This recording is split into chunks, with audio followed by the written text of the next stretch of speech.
Hey everybody, welcome back to The Truth, where today we're going to go over my thoughts and opinions on the teams who've played last week. Some of them have played their final game. Some of them are going to play more games. I'm going to give my thoughts and opinions on that game. I might dabble a little bit into the season, but mainly my thoughts on that game and how that team played and if they look bright or not, kind of. Firstly, we're going to start off with the Chiefs.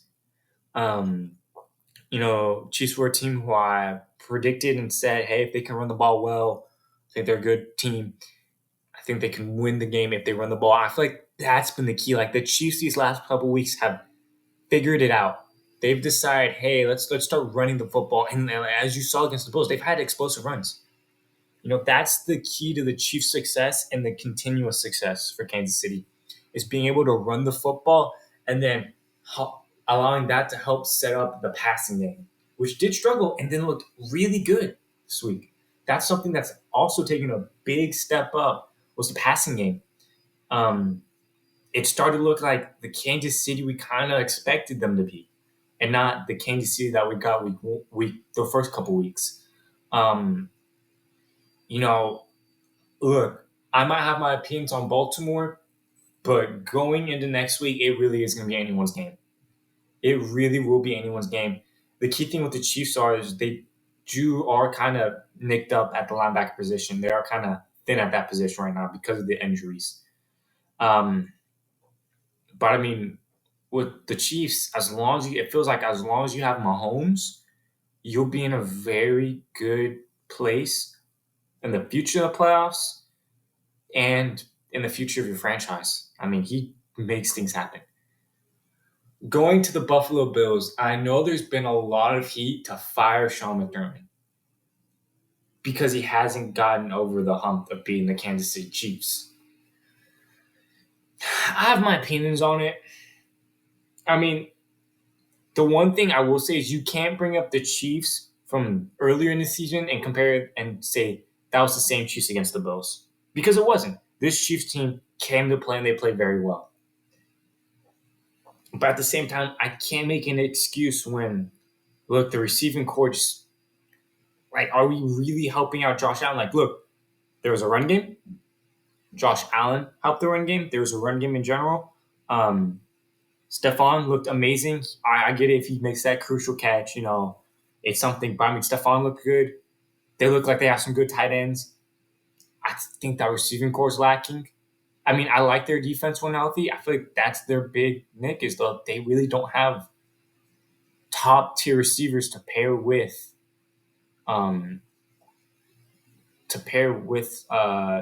Diggs. I mean, what are you putting around Diggs other than some good tight ends? I'm not saying they're Joe Schmo. They're really good tight ends. But what are you putting in the receiving core wise to really say, hey, if we go 2 tight end sets, we can still teams will still gonna respect the pass because we got dogs. I like the addition of Deontay Hardy. I think he's a good speed threat. I like how they're using him. But you need another difference maker. You look at the Vikings. You look at the Saints. The Chiefs are kind of that key exception, although last year they looked really good with the pieces that they added. This year kind of took a step back, so I was kind of unpredicted. You look at the Texans, the Ravens, the Bucks, the Lions, the 49ers, even the Packers. They've addressed the position at receiver. And the Bills just haven't yet. I feel like that's going to be their Achilles heel. You're not helping it. You're still wasting Josh Allen's potential and hurting him until you get that receiver. I know there's some needs to fill, but I do think they really need to look into the receiving core and say, how can we get a difference maker, another difference maker? And I'm not saying go trade for one, but I'm saying look at it and go, hey, can we make a pitch for a guy that can really help get us over the edge? Can we get a Mike Evans? Can we make a pitch for that? Can we say, hey, look, we got Diggs. You're the last piece. Kind of maybe ask him to take a shorter pay cut this year and kind of pay him a little bit more the next couple of years and say, hey, look, we're going all in. and win a Super Bowl because they're there. They're so close. They're right. They're on the hump. They're just too scared. I feel like it's just one of those things where you're just too scared to go over. And that's how I feel about the Bills. I feel like they'll always be on that hump until they get another difference maker to pair well with this good team. Moving on to the Texans versus the Ravens. The Texans, I'll just say this going into this game. I had a feeling this was going to happen. I had a feeling the Ravens would kind of dog the Texans. And that's no offense to the Texans, just the Ravens are really good and the Texans are really young and inexperienced. But with that being said, I like the Texans. Yeah, they didn't have the best game. But who really does against this Baltimore defense? It's a really good Baltimore defense. Like, it's tough to go against. It's really tough to go against. Um, with that being said, they have a bright future. And I think they can build on a lot of things. And really, I feel like the Texans are one of those teams who said, yeah, that's a bright future if they can reel it in. And they've gone so far. I feel like they're one of those teams to say they have a bright future and a key couple pieces might get them to the championship. You have a good draft like the Lions did, like the 49ers. Like, you have a good draft, and we're sitting here saying, yeah, I think the Texans could really compete next year. And that's crazy because you had a rookie quarterback this year and a rookie head coach. We could be going here second year and saying, yeah, the Texans, I see them winning their division. I see them making a run at it for the second or first seed. Like, they have that type of potential, and I'm really excited to see what they're going to do this offseason and the start of next season. Getting into Baltimore, I love Baltimore. I've stayed with this. Baltimore's such a great team. Baltimore's such a great team because the Ravens not only getting a better head offensive coordinator, decide to invest in that receiving core. The Ravens did what I want the Bills to do, and they invested. And look, they're going to reap the benefits of it too. I mean, look, when you help your starting quarterback who's arguably going to win the MVP, when you help the previous MVP, you make his job easier, your offense is going to look a lot better. I mean, that's really been their big thing that's been holding them back was their offense. And I really do think, well, along with trading for who they trade for, like trading for pieces like they did last off season. No, during last season, I think it was last season. Man, getting into the NFC, Tampa Bay. Tampa Bay was a team that I was down on, and I was wrong. I was wrong about this team. I saw the clips just like everyone else and I'll be honest, I'm not afraid to admit I was wrong. I'm not afraid to admit I was wrong. But Tampa Bay, I saw the clips. I was like, dang, Baker Mayfield's missing these guys. He's going to have a lack of chemistry. It's going to be off. And, well, there are some throws that are still there and that will still build with chemistry in time. It really does feel like how Jameis Winston felt like for New Orleans under Sean Payton. To where it was like, are we really overlooking this guy? Like, did we really let this guy slip? And I know we've had that thought with Baker before. But I mean, like, it's hard for me to say that. And I've kind of backed this thought in the back of my head. As long as he doesn't have a hard job. Firstly, my thought was, actually, I'll say this. Firstly, I thought was, man, if you just get him on play action, he'll do well. Well, he's done well on play action. So I was wrong about that. I think he's well with that. Hey, give him weapons, man. Give him some weapons. I know there were some frustrations with Odell and Jarvis, that didn't work out. It doesn't look like the same Baker Mayfield. It really doesn't. Get him weapons. Let him go ball out. Let him feed his receivers. Make Baker's life easier because Baker will make your life easier. And look, so many of these teams who invest and help their quarterbacks are doing so well.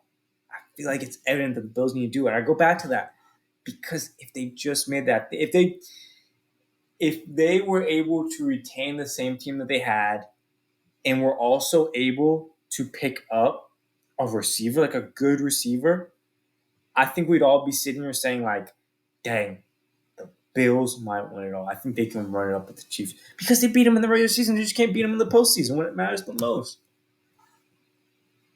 Sorry, I'm going back on the Bills rant. I'm sorry. Getting back to the Bucks, I like their defense. I like their rookies that they have. So like they're young, they're talented. They kind of bit the bullet a little bit, and it worked out. And here's the thing that I've always loved what the Bucks did was they proved people wrong that biting the bullet doesn't necessarily mean you're going to be worse. It means you can't take big leaps and bounds. But if you play your cards smart, you can bite the bullet and still get better. That is very interesting and really cool to see that team did. And I was waiting for a team to do that. I was ready for a team to say, look, they're going to bite the bullet and they're going to be better because they're smart. That's a smartly run organization. And I'm excited to see what they're going to do the next couple seasons. The Lions. Oh, the Lions. The team who had me rooting for them ever since they got Dan Campbell. I loved it. And I've always wanted to see a guy like Dan Campbell, that attitude, that hard work, that, look, get to work mentality, that hard nose, I'm going to fight every single down, hard working mentality, and it's paying off. Dog, they're one game away from going to the Super Bowl with Jared Goff. Let me put that in perspective for you. So many quarterbacks, I feel like I'm also getting this conversation, the fact that the quarterback position is overrated. Because I do think it is. I don't know, I think it's important, but I think it's overrated. So many teams and fans overrate the quarterback position. Jared Goff has a chance to make his second Super Bowl appearance and win a Super Bowl. Jimmy Garoppolo almost won a Super Bowl. Jordan Love had a chance at going to the NFC Championship facing Jared Goff and going to the Super Bowl. You know, I'm kind of sitting here like, dog, you just build a good roster and not overrate a position? I mean, I don't see why you couldn't win a Super Bowl. Like, I really don't see why. Like, I feel like people are making it harder than it needs to be. When you overrate a position, you make it harder than it needs to be because you're like, oh, we really need to lock down this position, and then you ignore other positions. I feel like teams nowadays really need to look at it and go, let's just build this roster better each season. How do we get this roster better each season? What positions do we need to address? What positions do we need to look forward to in the future, like the Eagles? Now, Eagles' problem isn't their roster. I'll say that for sure. But, you know, it's these things you look into. And the Lions are just a team that's just been coached well, drafted well, they hit well in free agency. They've just made great moves continuously. I'm going to say something really controversial, but I don't want to be taken out of context. And please don't take this out of context. This is my opinion. But I think the Lions drafting a running back was a better decision than the Falcons drafting a running back. And let me explain. You see how impactful the Lions have used their first round picks. And I'm not saying the Falcons haven't either. I mean, this could be honestly a mismanagement issue. And I think that's what it is, honestly. But I feel like because of this mismanagement issue compared to the Falcons, the Lions look like geniuses. Because Jameson Williams looks amazing. I mean, the running backs they have, they look like a workhorses. They look like, yeah, they got a good run game. No. Well, don't get me wrong. The Falcons have a good run game. It's just like When I looked at the Falcons running back room, I was like, well, why would you take a running back? You don't need it. But two, like, I expect a lot of things from this running back room, and I was very disappointed. I was. I thought this could have been arguably one of the better running games or top tier. I'm talking like top 3 because they had a great offensive line. They had great running backs. It just didn't work out. And I feel like looking at the Atlanta Falcons taking a running back in the first round was very disappointing.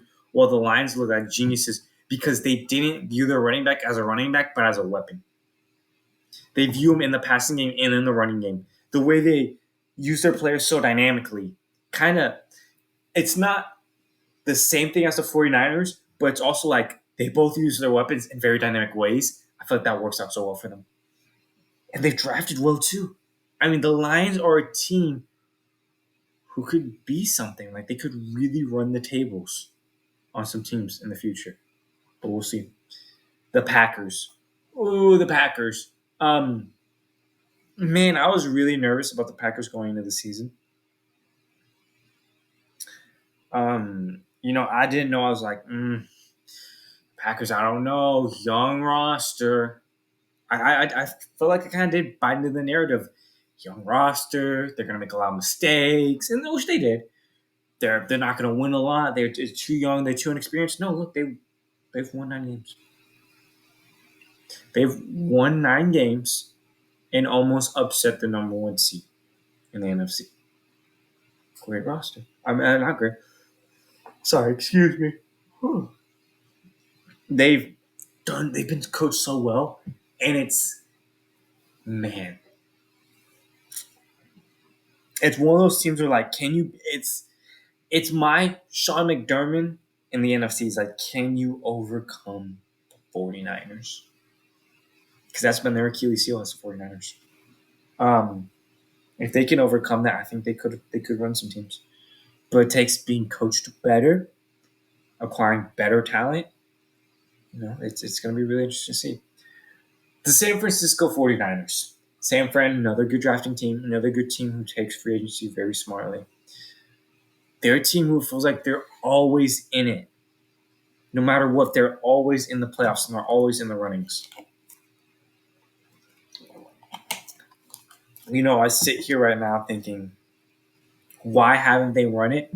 Why haven't they won? Why aren't they holding multiple Super Bowls? And I sit here and I ponder. I really think about it and I ponder.